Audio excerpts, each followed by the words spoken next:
Tonton video ini sampai selesai agar Anda tidak gagal paham.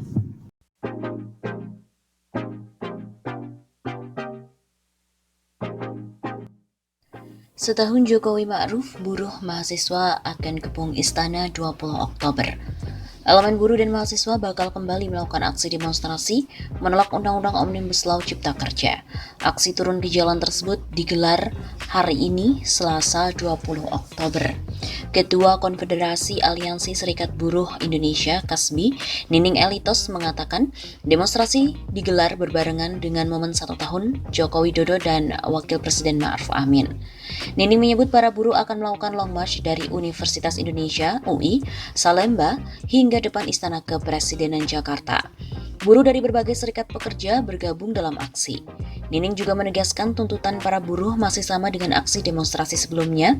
Mereka menuntut agar Presiden Jokowi membatalkan Undang-Undang Cipta Kerja dan menerbitkan peraturan pengganti undang-undang atau Perpu.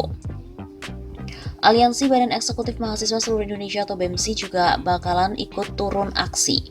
Mereka kecewa lantaran Jokowi tak mau bertemu langsung menerima aspirasi pada aksi-aksi sebelumnya. Para mahasiswa hanya ditemui oleh staf khusus Presiden. Sekaligus bertepatan dengan 1 tahun kerja Bapak Jokowi Ma'ruf Amin, aksi dilaksanakan pada Selasa 20 Oktober. Remi menjelaskan tuntutan mereka masih sama, yakni mendesak Jokowi mengeluarkan Perpu untuk mencabut Undang-Undang Cipta Kerja yang telah disahkan pada Senin 5 Oktober yang lalu. Selain itu, BEMSI juga mengecam langkah pemerintah yang berusaha mengintervensi gerakan dan suara rakyat serta berbagai tindakan represif dari aparat kepada seluruh massa aksi.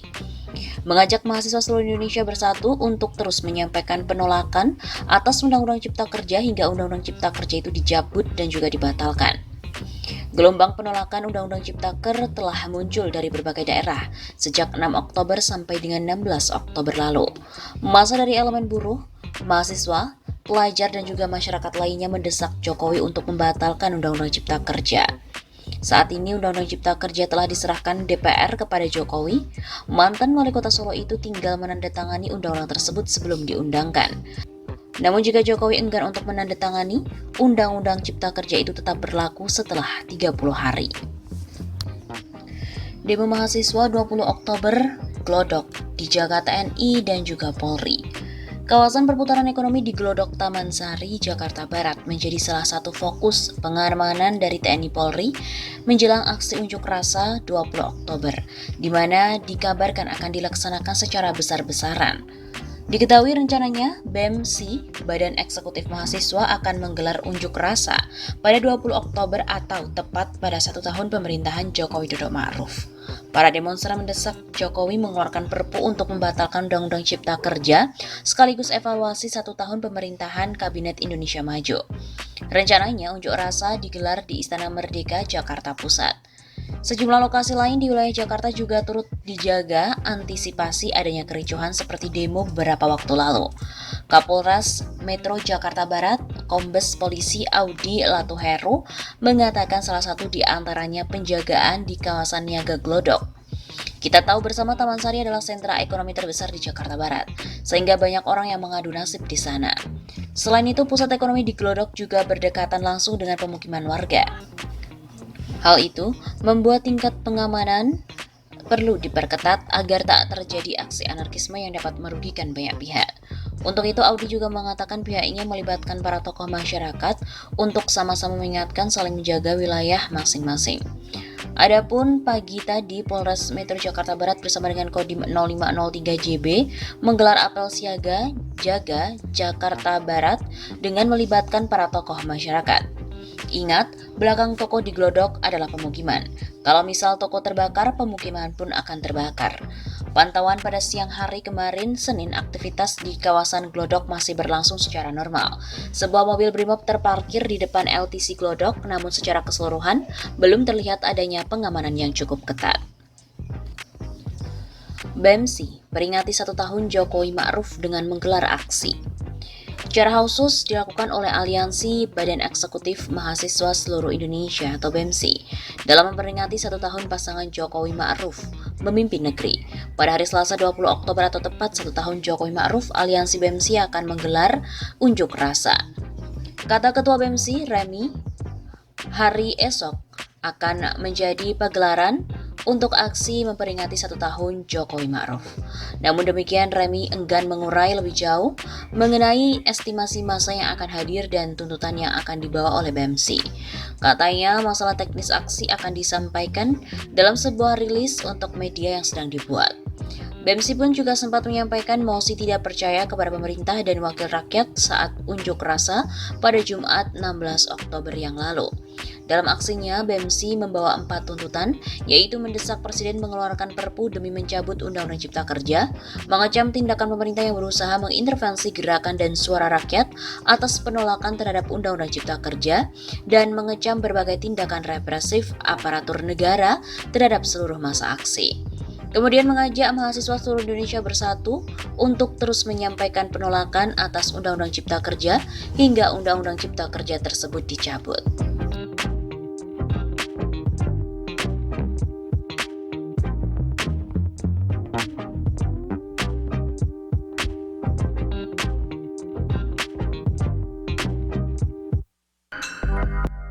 Setelah ditolak oleh Bank Dunia, Serikat Buruh Dunia pun juga turun tangan, mendesak Presiden Jokowi mencabut Omnibus Law Cipta Kerja. Serikat Buruh Internasional atau SBI ataupun Global Union mendesak Presiden Joko Widodo mencabut Omnibus Law Cipta Kerja yang telah disahkan. Hal itu disampaikan oleh Serikat Buruh Internasional atau Global Union dengan menyurati langsung Presiden Jokowi. Selain itu, mereka juga mendesak untuk melakukan negosiasi ulang dan membuka dialog konstruktif dengan serikat pekerja terkait masalah tersebut. Berdasarkan surat yang beredar di dunia maya, salah satunya dibagikan oleh Wakil Sekretaris Jenderal Partai Amanat Nasional Dian Fatwa, SBI khawatir pemerintah sedang berupaya melembagakan perubahan besar dan menderegulasi ekonomi di saat pandemi COVID-19.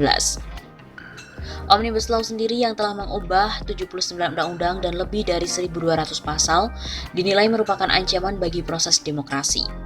Kami memiliki keprihatinan yang serius tentang berbagai ketentuan dan klaster termasuk klaster tenaga kerja, listrik, pendidikan, dan ketentuan deregulasi perlindungan lingkungan. Demikian yang tertulis dalam surat yang beredar pada hari Selasa 6 Oktober 2020. Secara keseluruhan, SBI sendiri melihat undang-undang tersebut menempatkan pada kepentingan dan tuntutan investor asing di atas pekerja, masyarakat, dan lingkungan. Mereka prihatin prosedur dan substansi Omnibus Law Cipta Kerja tidak sejalan dengan kewajiban HAM Indonesia di bawah hukum HAM internasional. Dalam pembahasannya, SBI sadar bahwa Omnibus Law telah mengajak Serikat Pekerja Indonesia untuk berdiskusi. Akan tetapi, hasil regulasi tersebut jauh panggang dari api. Serikat pekerja sangat yakin bahwa gugus ketenagakerjaan dari Omnibus Law Cipta Kerja akan secara signifikan mengesampingkan hak dan kesejahteraan pekerja Indonesia dan bertentangan dengan Undang-Undang Ketenagakerjaan Nomor 13 Tahun 2003, jelas Serikat Buruh Internasional. Namun belum ada keterangan resmi mengenai kebenaran surat dari SBI tersebut. Terlebih ada surat serupa yang beredar di media sosial ditujukan kepada Presiden Jokowi dan Ketua DPR RI Puan Maharani. Serikat Buruh Internasional pun juga turut mengkritisi Omnibus Law Cipta Kerja. Pengesahan Omnibus Law RUU Cipta Kerja menjadi undang-undang oleh DPR pada hari Senin 5 Oktober kemarin diwarnai sejumlah protes dari masyarakat, terutama para buruh dan juga pekerja. Mereka menuntut agar undang-undang ini dibatalkan karena banyak memuat aturan yang merugikan para buruh ataupun para pekerja. Selain gelombang protes dari dalam negeri, sejumlah organisasi buruh internasional juga mengkritisi aturan tersebut. Salah satunya adalah Konfederasi Serikat Buruh Internasional. Melalui laman resmi ITUC, Sekretaris Jenderal Sharon Burrow mengatakan Undang-Undang Cipta Kerja yang baru saja disahkan oleh DPR RI bisa mengganggu terhadap program Sustainable Development Goals atau pembangunan berkelanjutan yang digagas oleh PBB. Undang-undang yang luas dan kompleks merupakan serangan terhadap tujuan pembangunan berkelanjutan dari PBB oleh pemerintah Indonesia. Ini akan sangat meningkatkan kemiskinan dan juga menyebabkan kerusakan lingkungan demi memenangkan perusahaan multinasional, sebut Burrow. Di sisi lain, keputusan yang diambil di tengah peliknya penanganan pandemi COVID-19 di Indonesia juga menjadi sorotan tersendiri. Pemerintah disebut semakin menyulitkan masyarakat dan justru hanya menguntungkan pihak asing. Sungguh mengejutkan bahwa ketika Indonesia seperti negara lain tengah menghadapi pukulan akibat pandemi, pemerintah justru bisa lebih mempersulit kehidupan masyarakat dan menghancurkan mata pencaharian mereka, sehingga perusahaan asing dapat mengambil kekayaan dari negara. Di dalam Undang-Undang Cipta Kerja diantaranya disebut adanya ketentuan yang akan memotong upah pekerja, menghapus ketentuan cuti tertentu, dan merusak keamanan kerja. Skala, kompleksitas, dan isi dari undang-undang tersebut bahkan dikatakan sebagai pelanggaran tanggung jawab menurut hukum HAM internasional. Penghapusan hak-hak tenaga kerja, mencabut perlindungan lingkungan, privatisasi listrik, dan ketentuan lain dalam undang-undang, termasuk pendidikan akan berdampak buruk pada keluarga dan rumah tangga, menghambat transisi ke energi terbarukan, dan menaikkan harga listrik. Buruh pun juga menambahkan menyerahkan kendali pada perusahaan asing bukanlah cara untuk memulihkan ekonomi dan ketahanan yang diperlukan di tengah pandemi di negara dengan dampak terparah di Asia Timur ini. ITUC menyerukan pemerintah Indonesia segera mencabut undang-undang kontroversial ini, kemudian mengadakan diskusi dengan serikat pekerja untuk membahas setiap perubahan ketentuan ketenagakerjaan. Selain organisasi buruh, organisasi lingkungan yang keras menentang undang-undang ini, yaitu salah satunya adalah Wahana Lingkungan Hidup Indonesia atau WALHI. Mengutip pemberitaan dari Kompas sebelumnya, Ketua Des Politik WALHI, Halisa Halid mengatakan pihaknya menyesalkan sikap DPR dan pemerintah yang meloloskan RUU ini menjadi undang-undang. Keselamatan rakyat dan agenda penyelamatan lingkungan hidup akan semakin menemui tantangan yang lebih berat. Karena sejak awal aturan ini memang menjadi karpet merah untuk kemudahan investasi, khususnya industri ekstraktif. Puluhan investor global juga mengingatkan risiko kerusakan hutan tropis Indonesia yang akan terjadi ketika undang-undang ini dijalankan.